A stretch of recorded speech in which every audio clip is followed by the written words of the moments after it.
Independent ডিজিটালে স্বাগতম। সঙ্গে আছি আমি সুপ্রিয় শিকদার। আপনারা এরই মধ্যে জেনে গিয়েছেন যে ক্রিকেটার এবং মাগুরা ২ আসনের সংসদ সদস্য যিনি আওয়ামী লীগের হয়ে নির্বাচন করেছিলেন সাকিব আল হাসান, তার বিরুদ্ধে গ্রেপ্তারি পরোয়ানা জারি করেছে আদালত। মূলত আজ রোববার Dhaka additional chief metropolitan magistrate Ziadur রহমানের আদালতে এই নির্দেশ দেন। সাকিবের বিরুদ্ধে মূল অভিযোগ চেক ডিজনার মামলা। যতটুকু জানা গেছে যে আইএফআইসি ব্যাংকের একটি চেক ডিজনার মামলায় তার বিরুদ্ধে গ্রেপ্তারি পরোয়ানা জারি করা হয়েছে। সাকিব ছাড়াও এই মামলার আরও দুজনের বিরুদ্ধে গ্রেপ্তারি পরোয়ানা জারি করা হয়েছে। মূলত এর আগে গত 18 ডিসেম্বর চেক ডিজনারের এই মামলাতেই সাকিবের বিরুদ্ধে সমন জারি করে আদালত। 18 জানুয়ারি অর্থাৎ গতকাল সাকিবের আদালতে হাজির হওয়ার কথা ছিল।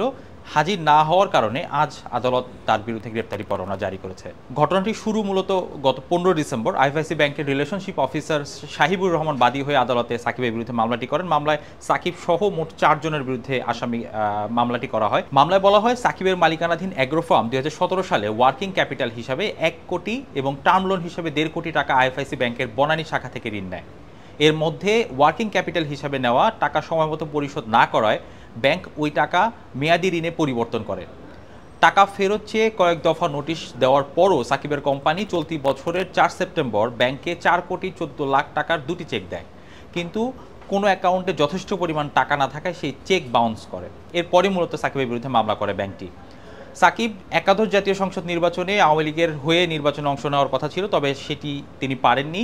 এরপর দ্বাদশ জাতীয় সংসদ নির্বাচনে আওয়ামী লীগের হয়ে নির্বাচন করেন, জিতে এমপি হন মাগুরা 2 আসনের। তবে শেষ রক্ষা মূলত হয়নি। 5 আগস্ট রাজনৈতিক পট পরিবর্তনের পর মূলত সাকিবের পতনও বলা যায় শুরু হয়। মূল ঝামেলা হয় সেখান থেকেই। এরপর 6 আগস্ট যখন দ্বাদশ জাতীয় সংসদ ভেঙে দেওয়া হয় তখন কানাডাতে ছিলেন সাকিব। তখন থেকে যে সাকিব দেশের বাইরে, এরপরে সে আর দেশে ফিরতে পারেননি।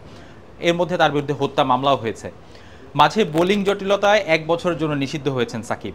খেলতে পারেননি বিপিএল। আসন্ন চ্যাম্পিয়ন্স ট্রফিতেও তাকে দলে রাখা হয়নি। বলা যায় যে জাতীয় দলে খেলার সুযোগ মোটামুটি হারিয়ে ফেলেছেন সাকিব আল হাসান।